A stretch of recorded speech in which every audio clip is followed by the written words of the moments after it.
Mirë mbrëma, njëri për emra më të përfolur për kandidat për deputet ishte Vjosa Osmani, e cila krahas partive politike prodhon të lajme këto ditë të fundit. Asaj partia duke që i monte pak me ri për qëndrimet e saj të forta kur LDK kishte bë koalicion me Hashim Thaqin atë botë, LDK u prish me Hashim Thaqin, mirë po si duket hidhërimi me Vjosën nuk e lëshonte shumë lehtë. Vjosën e kemi të ftuar me sonte në komitet. Vjosë, mirë se erdhe. Mirë se u gjeta. Çka ndodhi këtë ditë? E zgjodhën një heshtje derisa u përpilun listat. A kontaktoje me partinë, atë kontaktonin partia? Unë mendoj që kjo ka qenë zgjedhja më e mirë, për shkak se rrethonat ishin të tilla edhe kishte aq shumë përfolje lidhur me atë se kush do të jetë në listë, saqë krijonte besoj edhe një lloj tensioni të panevojshëm tek qytetarët e Kosovës. Kështu që çdo reagim i imi në atë proces ose çdo ndërhyrje imja kam vlerësuar që ndoshta vetëm do t'i rriste tensionet. Kështu që kam vlerësuar që në qoftë se partia ime e vlerëson që Vjosa Osmani mund të jap kontribut në LDK, unë nuk kam nevojë të shkoj dhe t'ju them atyne që ky do t'jetë kontributi im dhe këtë mund ta ofroj. Natyrisht që secili mund të kemi tani role të veçanta gjatë këtij procesi zgjedhor, gjatë kësaj fushate, mirë po në përgjithësi qytetarët e Kosovës dhe në veçanti votuesit e LDK-s, elektorati i LDK-s e din kush çka ka kontribuar. Dhe këto ditë në vend se të japi deklarata lidhur me atë se kush është në listë dhe kush nuk është në listë, cila në fakt emri im dhe renditja për mua ka qenë brenga më e vogël. Për këto ditë, unë kryesisht jam munduar që me tërë potencialin tim t'i bëj dy gjëra. E para, të jem sa më afër elektoratit të LDK-s, t'i vizitoj ata kudo që janë, në fshatra, në lagje, në qytete, të takohem me sa më shumë, sidomos të gjeneratës së re, por edhe ata që unë gjithmonë i quaj qëndrestarët e vërtet, njerëzit që kur nuk janë larguar nga LDK dhe që e marrin shumë afër zemrës çdo proces në cilin po kalojmë. Dhe e dyta ka qenë që të bëj përpjekje maksimale që LDK-ja të dalin këto zgjedhje e unifikuar, pra që sa më shumë njerëz që munden akoma të japin kontribut të përfshihen në listë, dhe përkundër faktit që ka emra që edhe të tjerë që unë patjetër do doja të shija në listë, në fund kanë qenë organe të tjera në cilat unë as nuk jam antare, as kryesia e LDK-s dhe as në Këshillin e Përgjithshëm cilat kanë vendosur për këtë listën që tani më është publike. Pra, kryesisht jam marrë me përpjekje që kjo listë të bëhet sa më e mirë, të përfshijë sa më shumë njerëz që në fund do të krijonin, do të bëheshin pjesë e një ekipi jashtëzakonisht profesionist, guximtar, që kanë dinjitet dhe integritet, dhe që i kanë qëllimet e mira. Në politikë jo gjithmonë ja qëllon. Kjo është hera trete jotja. Mirë, më rëndësi është që ti kesh qëllimet e mira. Kjo është hera trete jotja për kandidate. Herën e parë në 2010-ën. Po, herën e çfarë numri ke pas? Herën e në 2010-ën kam pas numrin 12. Sa vota i ke marrë? Dikun rreth 10.000 vota. Do me thonë ka qenë... Po s'ke qenë figurë e njohur shumë atë? Jo, nuk kam qenë figurë e njohur. Ke qenë këshilltare e presidentit Sejdiu? Pikrisht, po prapë se prapë ndërgrohet, do me thonë edhe pasi zonja Nekibe Kelmendi një kohë nuk mund të vinte, edhe pasi vdeq, pastaj në grupin parlamentar të LDK-s kam qenë prapë se prapë gruaja më e votuar edhe në atë mandat, dhe në fakt në atë mandat të gjitha gratë e LDK-s patëm hyrë në kuvend pa kvotë, pra vetëm me votat tona, jo me ndimin e kvotës. Besoj që mandati... Renditën e krahas burrave, pra keni pas vota mjaftueshëm se sa dhe... Pikrisht, pra nuk është që kemi hyrë nuk me ndimin e kvotës. Nuk keni 3-4 gra në fund, që me mushkullë. Jo, në fakt të gjitha kemi hyrë do të të krahas burrave nëpërmjet votave tona.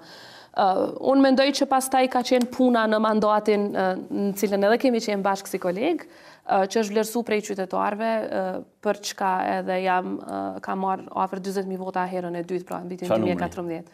Numri 3. Numri 3, e para thamen. Po. Pra ka qenë zoti Mustafa, ka qenë ndoshta zoti Sabri Hamiti, ose edhe pastaj keni qenë ju, keni marrë 40.000 vota, më shumë se sa numri 2 që ka qenë në listë. Edhe logjikisht dallimi tash prej numrit 3, numrit 81, numër 81 ka Vjosa, është një... Mojën in men.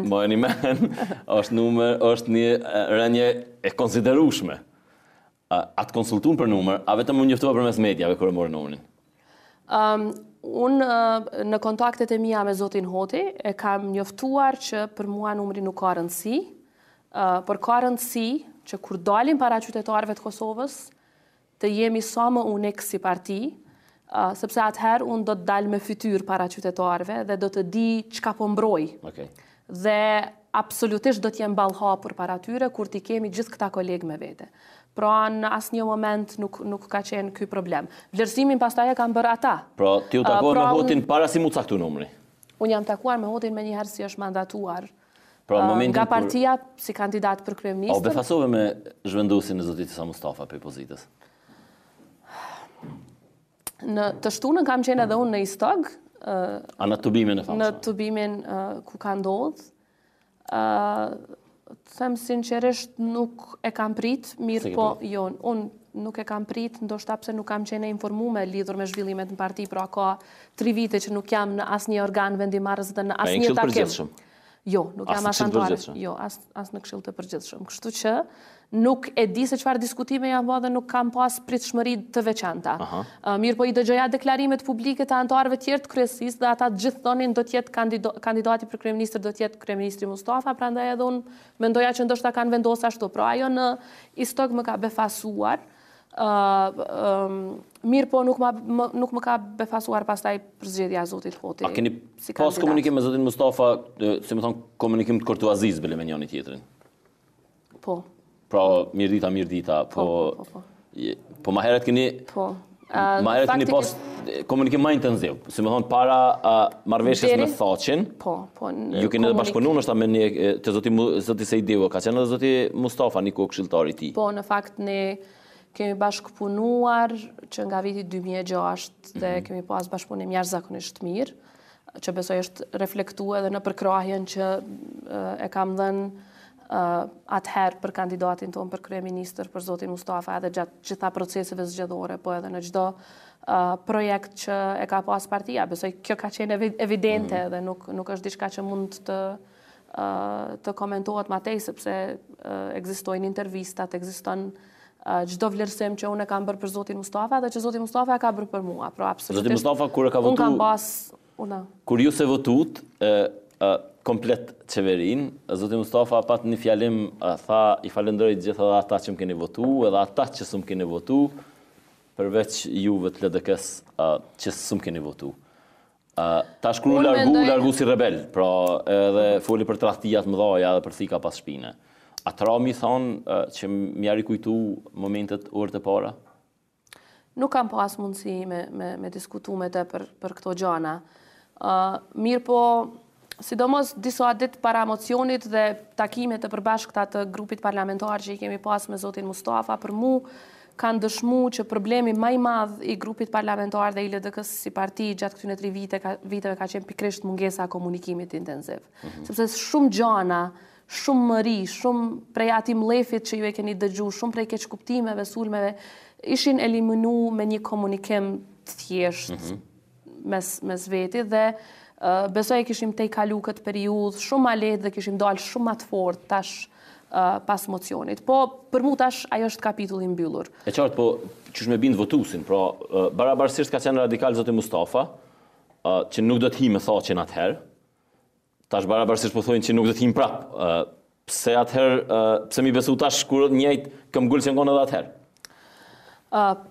Për shumë arsye, mbi të gjitha për shkak se votuesi i LDK-s, përveç që duhet të shiqoj se çka përfaqëson LDK-ja sot si parti, duhet po ashtu të shiqoj fytyrat, të shiqoj njerëzit që janë pjesë e kësaj partie.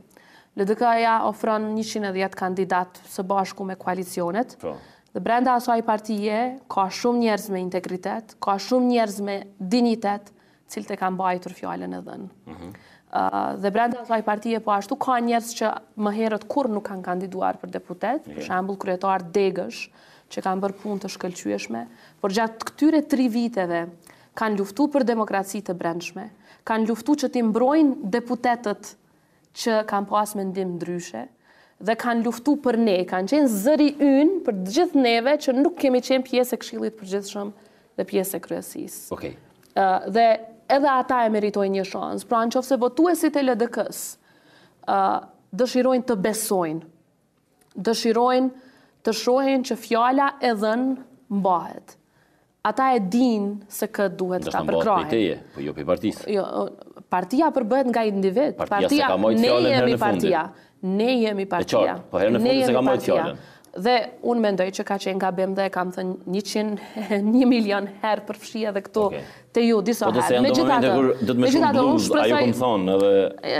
Nuk po mduket që e ndihmon ajo situatën e tanishme. Mirë, po kjo që ndodhi me PDK neve na ka bërë më të bashkuar se kur. Në fakt, besoj që si ekipi Zotit Mustafa, si ekipi kandidatit tonë për kryeministër, si njerëzit e tjerë që janë në kryesi, e kanë kuptuar që në fakt, po e përsëris ndoshta shpesh këtë, qëllimi të gjithëve ka qenë që PDK-ja ta humbë mbështetjen. Disa kanë menduar që këtë mund ta bëjnë duke qenë pjesë e proceseve, duke qenë në qeveri. Disa prej nesh kemi menduar që ata luftohen duke qenë në një opozitë e fuqishme, gjatë së cilës do të konsolidoheshim edhe më shumë, do të tregonim se çka ofrojmë si parti dhe në fund të dalim ne fitus, të dalim ne të parët dhe sipas vendimit gjykatës kushtetuese pastaj ne ta marrim të drejtën e formimit qeverisë. Mirë po, qëllimi pak a shumë ka qenë i përbashkët i të gjithëve.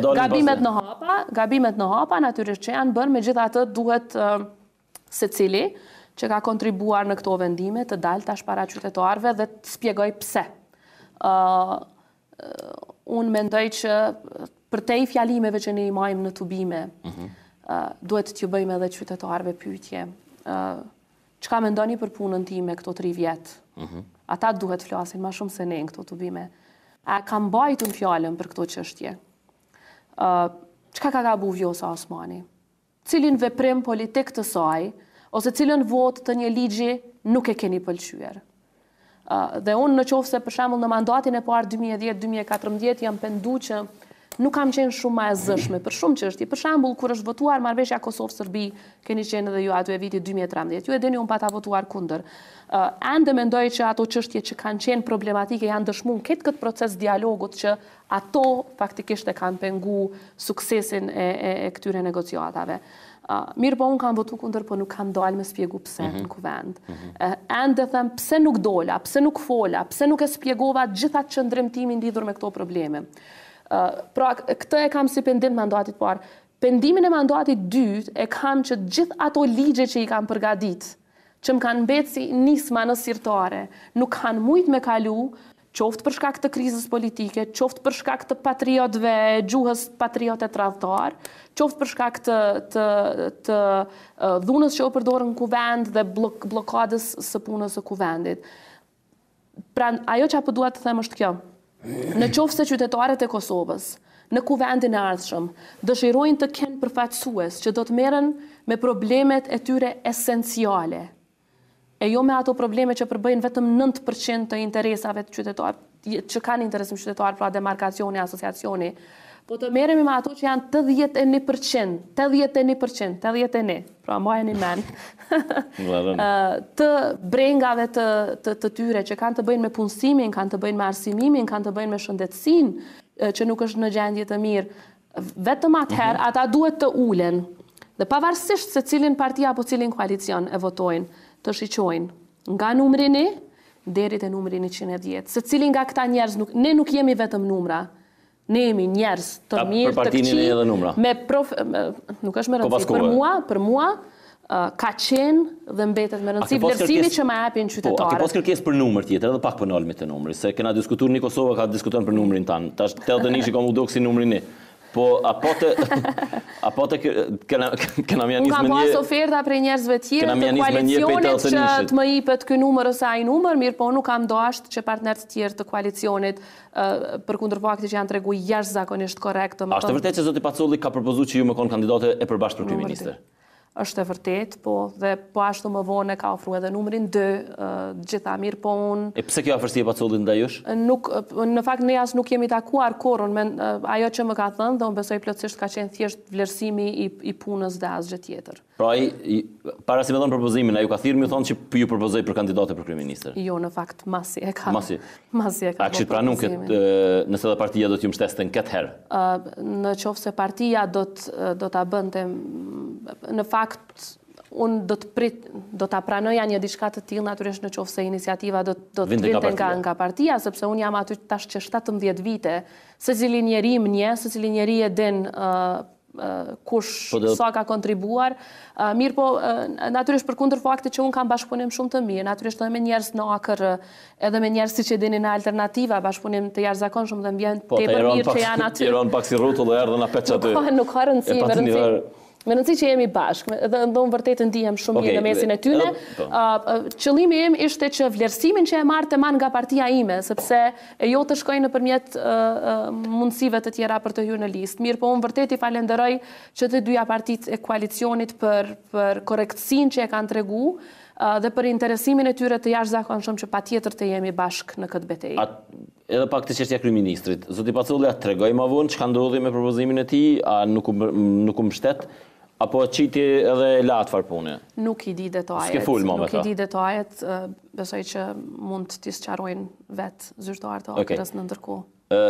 Kush është aktualisht, kush do heq LDK-n? O heq Isa Mustafa Abdullah Huti?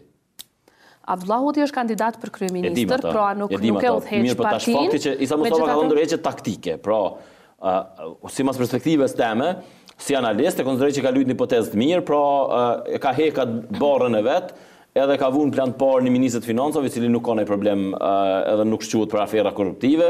Mirë, po në prapaskena gjithë e dim që është zoti Isa Mustafa, kryetari i partisë, por LDK-ja s'ka ndryshuar. Jo, nuk është çështja prapaskenave, zyrtarisht kryetari i partisë është zoti Isa Mustafa dhe zgjedhjet e ardhshme bëhen në vitin 2019. Po do shumë larg janë zgjedhjet, megjithatë politikat partijake determinohen në masë të madhe nga njerëzit që janë në institucione, pra nga njerëzit që janë në grup parlamentar, nga njerëzit që janë në qeveri.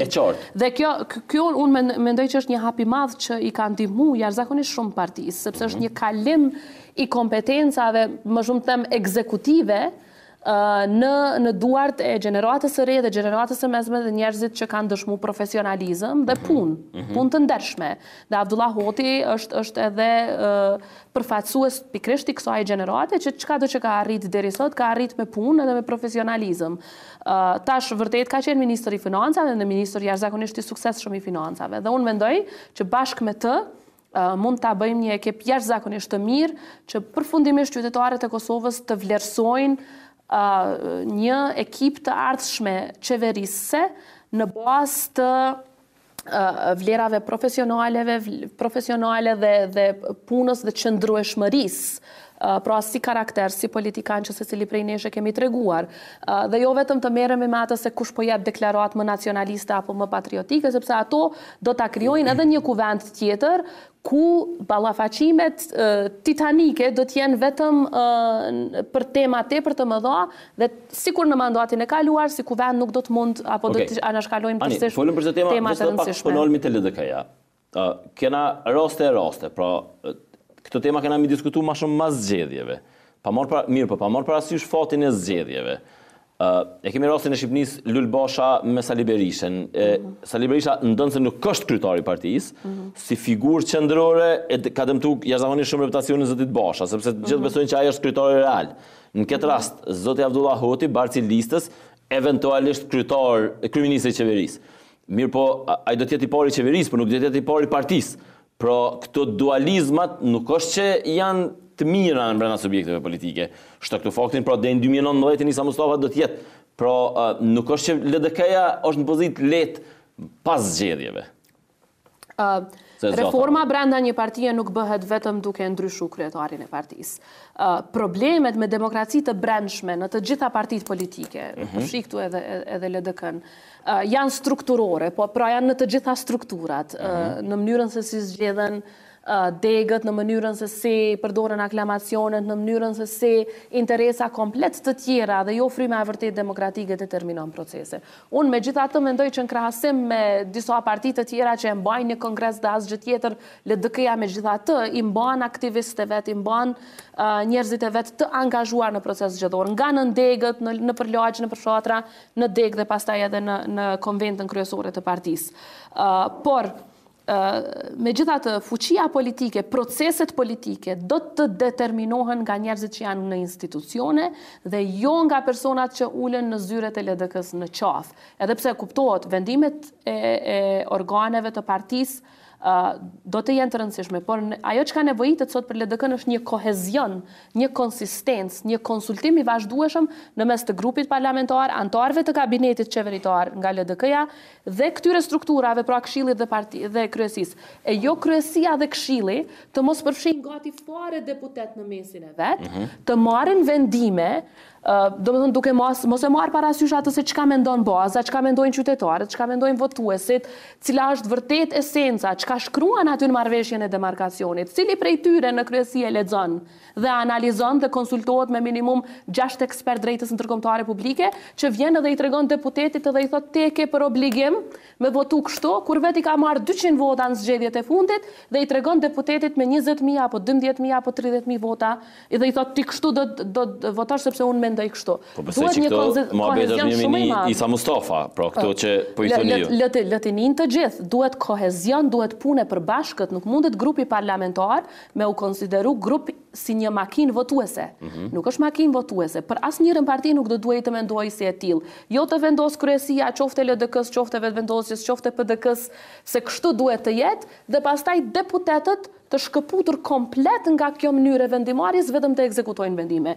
Jo, ne kemi sistem parlamentar, e kemi një kushtetutë që deputetit, përkundër faktit që vjen nga partia, i jep lirinë e ndërgjegjes. Po jo që është modë vjus, se në vene kena praktikat ndryshme, diskutova dhe njëseve duka gjenë. Ne kur e kemi ndërtu kushtetutën tonë, deputetet egzagerojnë ko pas kuherulin e vetë. Nuk është e vërtet. Nuk është e vërtet që egzagerojnë në fakt, kushtetuta jap shumë a shumë liri. Nëse Këshilli i Përgjithshëm i partisë merr një vendim të caktuar. Pra, deputeti nuk mundet me ikë komplet. Mbas çkafit nuk mundet me ikë. Kushtetuta të lejon. Ja, kushtetuta lejon. Mirë, po do të ishte shumë ndeshme që një deputet më thonë a diçysh, s'po pajtona me Këshillin e Përgjithshëm drejtues, s'po pajtona me asnjë strukturë.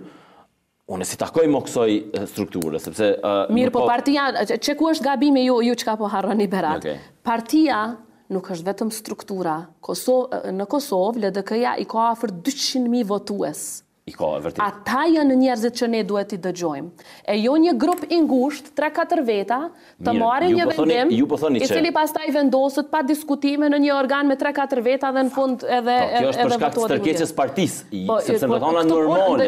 Dëgjoj, kjo ndodh në të gjitha partitë, më fal. Nuk munden në një sistem parlamentar ku deputeti zgjidhet drejt për drejt, kuptohet në listën e partisë, po sidomos me listë të hapur. Ti i përgjigjesh qytetarëve. Në raste ideale, kuptohet, duhesh patjetër mu koordinu me parti që vendimet i përfshin edhe grupin parlamentar, kur vendimet e anashkalojnë komplet grupin parlamentar. Pra s'ka konsultime me grupin, ka vetëm imponime të një vendimit caktuar, atëherë nuk është mirë. Pra këto janë gjëra të cilat duhet t'i diskutojmë dhe duhet në mënyrë që LDK-ja të dalë shumë më e fuqishme, duhet ta shëtutje, nuk ka rëndësi kush është kryetar partije. Pra ne duhet të i kalojmë, si që thashta, konsiderojmë kapitull të mbyllur që ka ndodhur deri tani. Dhe si zoti Mustafa, si unë, si zoti Oti, si të gjithë ulemi në tavolinë dhe ti lëmë mbrapa të gjitha ato që ka ndodhur dhe diskutojmë si mundet LDK-ja me dalë shumë më fort. A do të ulesh me Isa Mustafën? Absolutisht pas një problem. A do të kërkoni, pra zgjedhjet janë larg 2019, pra edhe më tutje nuk e dim çu shko me dalë LDK-ja për këtyre zgjedhjeve. Mirë, po a keni propozim që ai kongres, sepse mund të më ofru edhe pak mangat. Pra a besoni që do duhi më ofru mangata me një ide atje me dy figura qendrore? Dëgjoj, procesi i reformave në një parti nuk mundet me ndodhë brenda natës.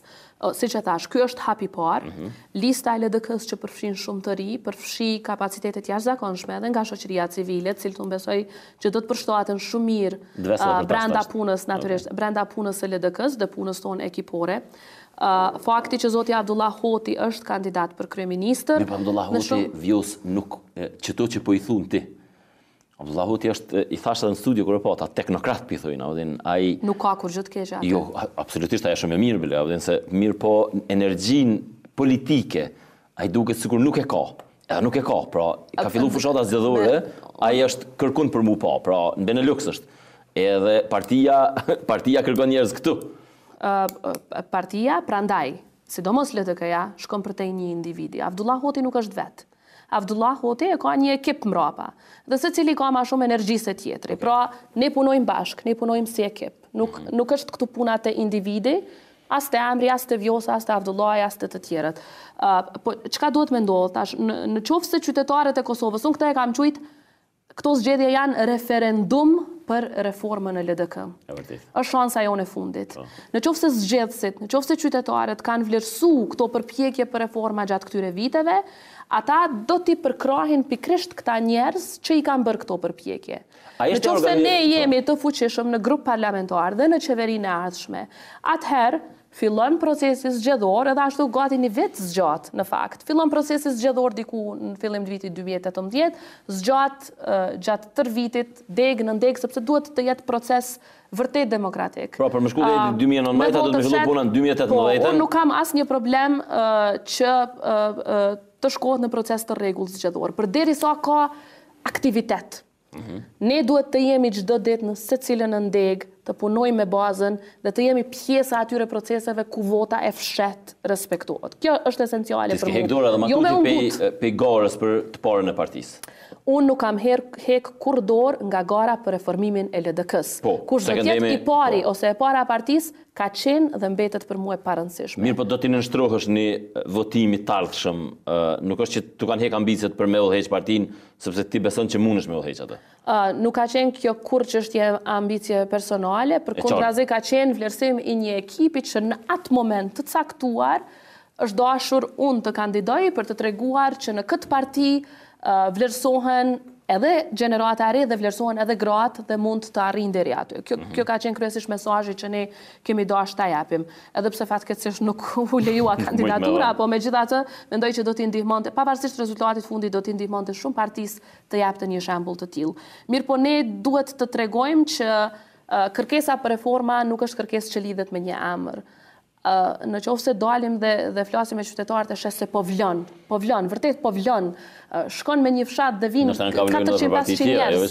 Po shpresoj që po, prandaj e thash fillim, ky lloj referendumi për reformimin e skenës politike në Kosovë duhet të jetë çdo kund. A ishte i mirë ndomjen 3 bloqe, a të pëlqej, a u befasove në fakt që ka shpejt një rrokopuje madhe? Jo, as pak. Unë mendoj që është e mirë, unë mendoj që gjanat janë qartësu, është shumë a mirë që është ngushtu gara në përafërsisht 300 e diçka kandidat, dihet kush çka po mendon, ndoshta për disa partije kanë pak vështirë që janë bashku mas një kohë, për shembull sikur atëherë PDK LDK që e patën vështirë mas bashkimit, mas shumë fjalëve të rënda që është këmbyer. Duket më origjinale ndomja. Po për LDK-n, po është shumë origjinale. Është i njëjti brum. Absolutisht në rastin e LDK-s mendoj që është koalicion totalisht i natyrshëm. Nuk është që, për shembull, te ne në elektorat është pranu jashtëzakonisht mirë. Ne dje kishim një takim të përbashkët në Mitrovic dhe ka qenë e pamundur me drejt. Po natyrisht që një numër i madh i njerëzve të LDK-s vinë edhe nga jeta akademike për fshirë mu. Edhe të ju nuk mungojnë figura qesharake, si që mungojnë edhe në vene tjera. Pra nuk është që jeni akademia vërtet, pra ka në rënditje... Kjo nuk është garë për akademi, vërtet kjo nuk është garë për atë se kush... Jo, nuk, ndëgjon, për shembull në Gjermani, nëse shkon edhe i shiqon listat e deputetëve she përfaqësues të fermerëve, she përfaqësues të sindikatave, domethënë, më rëndësisht që të gjitha shtresat e popullit me u përfaqësues, sepse parlamenti duhet me qenë i tillë. Këto ekziston një kuptim se këto abuzohet me titull shkencor, thosh që në Amerikë edhe politikanë tjerë s'kan ata si përdorin kur janë gara politike. Pra veç këtu përdoren. Vërtet, unë në Amerikë kur shkoj sepse ligjeroj gati çdo vit në Universitetin e Pittsburghut dhe përkundër faktit që e kam titullin doktor shkencë që e kam marrë atje, asnjë nga profesorët që janë me renome ndërkombëtare, atje me cilët punoj, ata njëri tjetrin e thrasin në emër, shkojnë intervista dhe askush. Prandaj edhe unë personalisht nuk e Angela Merkel kur kush i referohet si doktor Merkel. Vërtet. Sepse në fakt në vendet gjermanofone shumë më shumë i marrin parasysh titujt se sa në Amerikë, po megjithatë, jo, nuk besoj që titujt shkencor duhen me qenë vlerësim të punës së arritje shkencore. Jo, absolutisht. Prandaj unë po them është me rëndësi që parlamenti jashtë vërtet gjitha shtresat, gjitha kategoritë e njerëzve me i përfshi, edhe unë kisha pas dëshirë vërtet që edhe diaspora ti kishte një ditë përfaqësuesit e tyre duke pas parasysh që i kemi gjithë ata njerëz që jetojnë atje dhe fatkeqësisht kësaj radhe një numër shumë të madh ju mohua edhe drejta për të votuar. Do të ishte shumë mirë sikur të arrijë një marrëveshje mes partive politike që të lejon ata të votojnë në konsullata ose në ambasada dhe pastaj të krijojë një lloj komisioni bashkë me OSBE-n, me përfaqësues të partive në KQZ, me për shembull qeveritë gjermane, zvicerane, amerikane dhe të tjerë, ku do ta mbikëqyrnin gjithë procesin e numërimit votave, por t'ju mohohet vetëm se janë zgjedhje të jashtëzakonshme, është vërtet edhe mohim e një të drejtë kushtetuese. Listat këtu, po mujna atje me avden. E vërtet, ky ka me qenë problem edhe tani, mirë po unë besoj që një prej gjanave të tmerrshme që mundet me ndodhë për cilën tash po paralajmërohemi shumë edhe është edhe ajo transferimi i votës për një kandidatit e tjetri. Unë shpresoj që edhe ju media do të ndihmoni që sa më shumë të përqohet mesazhi që edhe një votë vetëm nëse transferohet nga një kandidat te tjetri ose i fshihet një kandidati, është vepër penale dhe ata njerëz shkojnë në burg deri në 5 vjet. Janë disa janë dënuar. Dikon 1600 raste kanë qenë të zgjedhjeve të kaluara. E vërtet.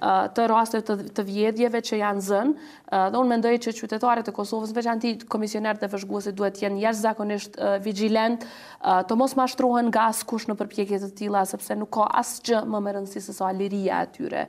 Pra mos ta shkëmbejnë lirinë e tyre për mi mbrojt interesat e dikujt tjetër dhe të jenë shumë të kujdesshëm në mbrojtjen e votës së qytetarit. Po më pëlqen. Ditëlindjen se kip të njëjtën, anajsen. Për pak, të dytën. Anit, si thova ama të dybële.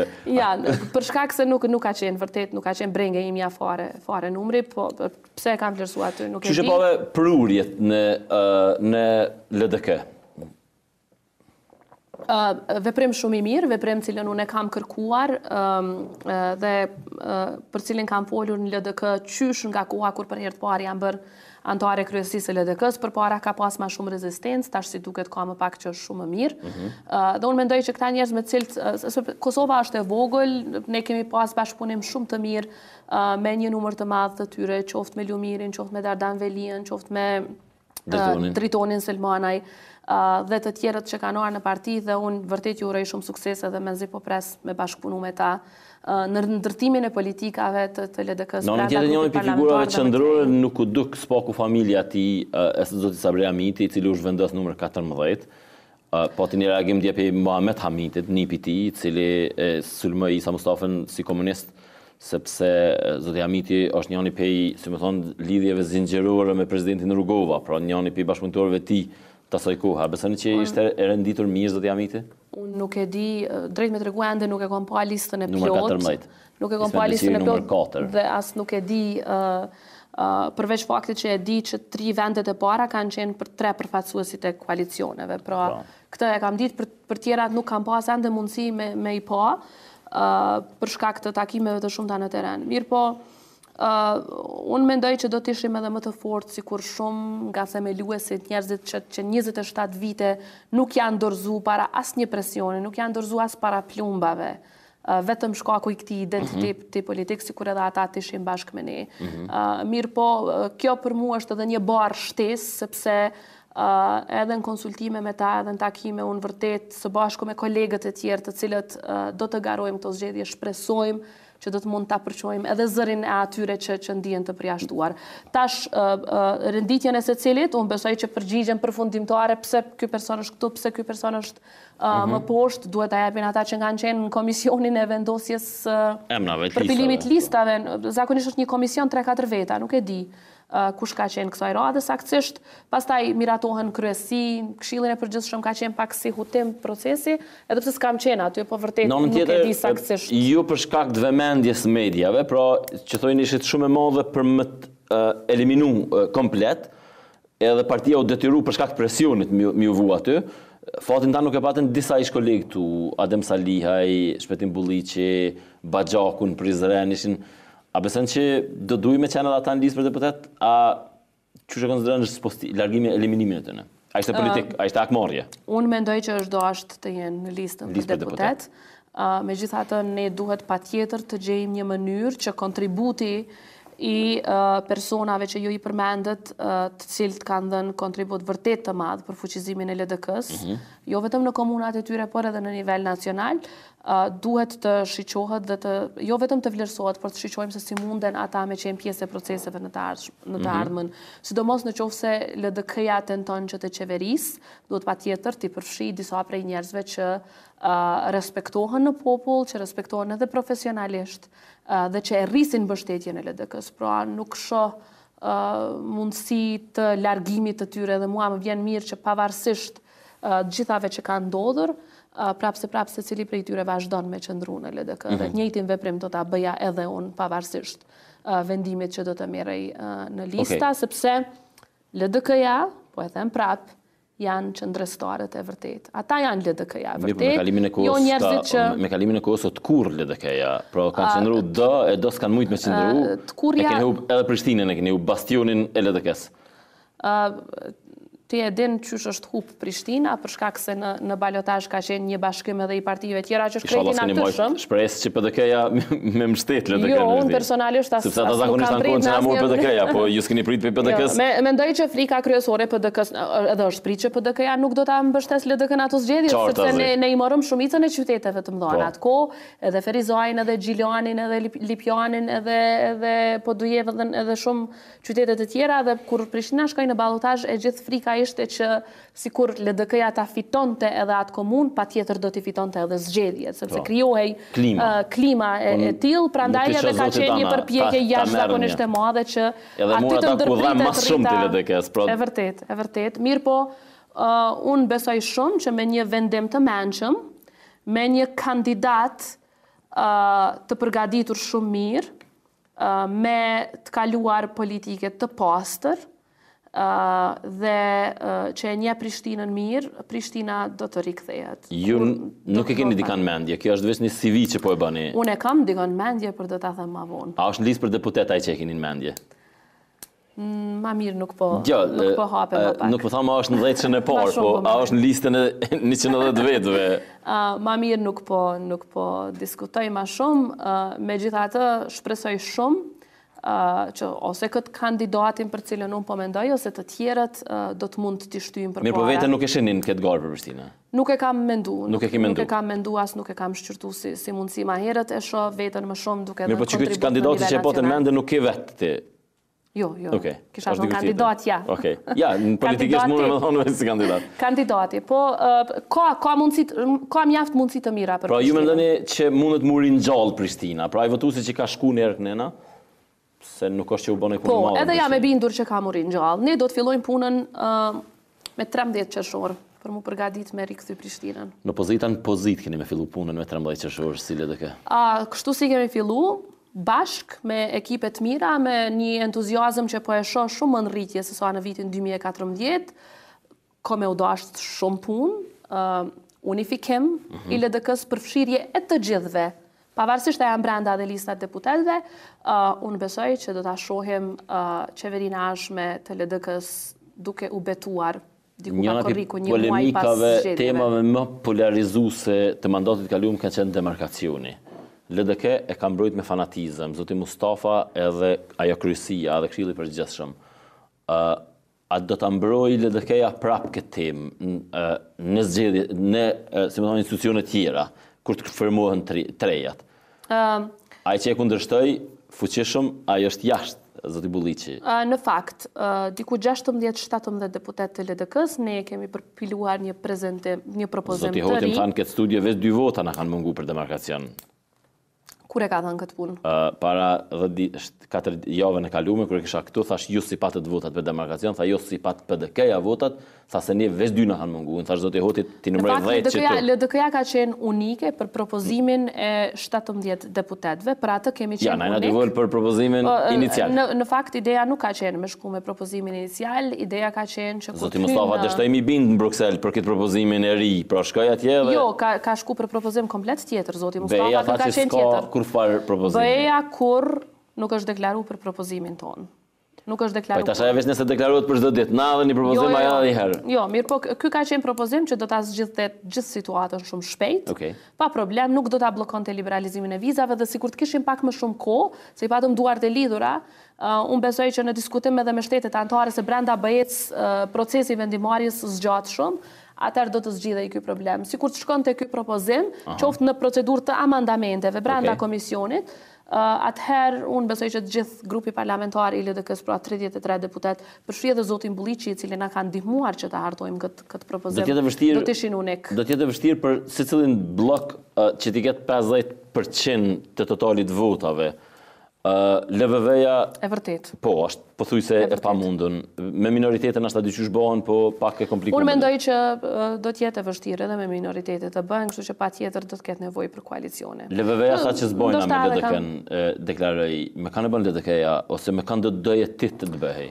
Unë mendoj që nuk ish doash me vendos vijat kuqe edhe lëvizjave të vendosje, ka njerëz brenda asaj partije që gjithmonë kanë pas bashkëpunim shumë të mirë me njerëz në LDK, duhet të shfrytëzohen këto urat komunikimit, pavarësisht dallimeve që mund t'i kemi në disa pjesë të programeve tona, në qoftë se qëllimi është që të japet mundësi një qeverisje komplet të re, një qeverisje që në dy shtyllat themelore i ka zhvillimin ekonomik dhe sundimin e ligjit, dhe jo vetëm në letër, por vërtet në vepra. Ideologjikisht një ndryshe, LDK është të qendrës djathtë.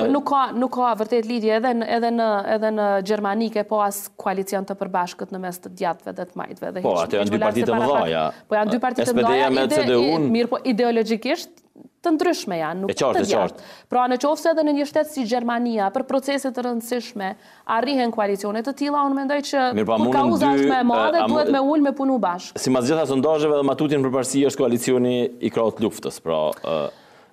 Unë mendoj që qytetarët e Kosovës duhet ta shkelin çdo sondazh dhe tregojnë vullnetin e vitit 2001. Në vitin 2001, pavarësisht përkrahjes së heshtur që është, në fund janë zgjuar të gjithë ditën e votimeve dhe është përkrahur. A beson që kryeministri i Arshëm duhet mi taku koalicionit ose subjektit më të madh të arritun para ditës zgjedhjeve, i cili ashtu vendimi i gjykatës kushtetuese gjykimi e thotë që mandatori i pari.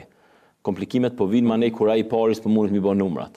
E vërtet. A besoni që kjo rregull duhet mu respektu? Pra mandatari edhe partia 2 dhe 3 më nënshtru sepse ai është fituesi legjitim. Kjo është normale në secilin shtet, kushdo që është partia e parë që i ka fituar zgjedhjet, japet një shans.